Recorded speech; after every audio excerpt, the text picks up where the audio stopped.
I'm so excited. I'm so f***ing excited. You have no idea. And what am I doing? What am I doing making this video? What am I doing? I just need to freak out for a minute. Hey friends, family, whoever else might be watching. I am about to go on a pretty insane adventure you may or may not know already. And I figured the best way to keep everybody up to date and in touch would be to try my hand at video vlogging. Just a way to like stay in touch and stay updated and maybe share some information that will be helpful to someone else if they're trying to do a similar thing. So here's the plan. I am quitting my job, I am pursuing full-time freelance, and I am moving thousands of miles across the Atlantic to a country where I more or less don't really speak the language and have been to once. It sounds pretty crazy, and it is pretty crazy, and I figured to keep myself sane, why not try to document it? So let's start from the beginning. The first step was, and is, because I'm still working there, is quitting my job. Why am I quitting my job? I love working there. I love my coworkers. I've learned a lot. I could not ask for a better first-time gig. But since it's full-time and it's 9 to 5 and I'm trying to get this freelance thing going, I find myself very pulled in too many directions, very overworked. It's really, really hard to go 9 to 5 working on audio and then come home and then have to work even more on all the freelance work. And then on top of that, if you know me, I have a million commitments.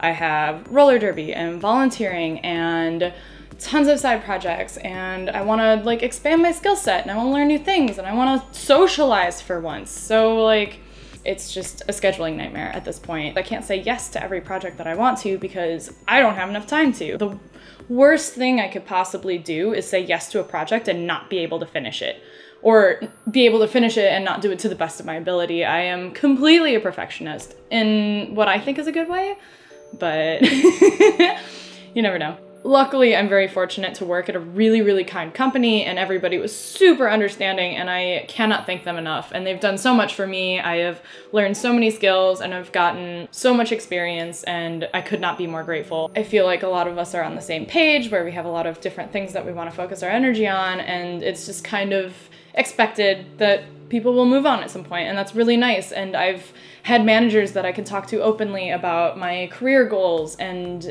some of those don't include the company that I'm at, and that's fine. And they've made sure to tell me that it's fine, and it took me a long time to believe them when they said that it was fine. Sorry about that. I may have gotten slightly emotional a few times. It's stressful though, it's really stressful. And that's probably the main reason many of you didn't even know this was happening. I just wanted to be cautious and give myself enough time to plan before bringing my company in on it. And though my company has been amazing and completely supportive, I've heard many stories about companies who have not been. If you're thinking of doing something similar, just consider the worst case scenarios. Are they going to think of you as a resource that they should cut off and not use? Or are they going to overwork you until your last day because they feel like you owe them because you're leaving? Or are they not going to give you a raise that you were supposed to get because why should you get it if you're leaving? Like stuff like that. You have to make sure, especially if you're in a less forgiving company, that you can survive without the income if you need to. You can survive without the paycheck, you can survive without the healthcare, you can survive with like whatever your job gives you. Free food, I don't know, whatever it is that you're getting from your job that isn't just having that stable paycheck, it's gonna be gone. Especially if you're switching to freelance, and that is kind of terrifying, not gonna lie. So what's next? Well, transitioning to freelance. How do I do that? I don't know. I mean, I know, that's mostly a joke, but it's not like I've done it before. So mainly I need to focus on just getting as many contracts as I can, networking as much as I can in as many places as I can, and just doing the thing. Yeah.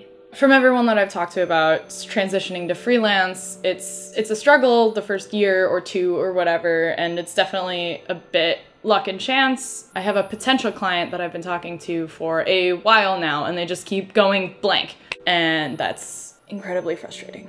but you just need to stay on track with those people and just really focus on your networking. The larger you can make your network, especially if you're going to a different country. I don't even just need to network with people in Norway, I need to network with people all around in all of the European countries and in the US still, because there's remote work and just everything's very online, so as much remote work as you can get, that means you can go wherever you want, which is honestly the goal. I recently built a location audio kit so that I'll be able to do day gigs, just anything that you can get to get some extra cash. And like, don't even worry about taking on a part-time job. Like, if that's an option for you and you're first starting freelance, do it. There's nothing wrong with that as long as it's not hindering your ability to work on your freelance. Postmates and Uber and all that stuff that's very clock in when you need to kind of stuff is really helpful. Things like that. I mean, I'm speaking as someone who hasn't done it yet, but I've done research. Don't listen to me. Maybe listen to me. If these videos in the end turn out to be very productive and I'm doing well, then listen to me.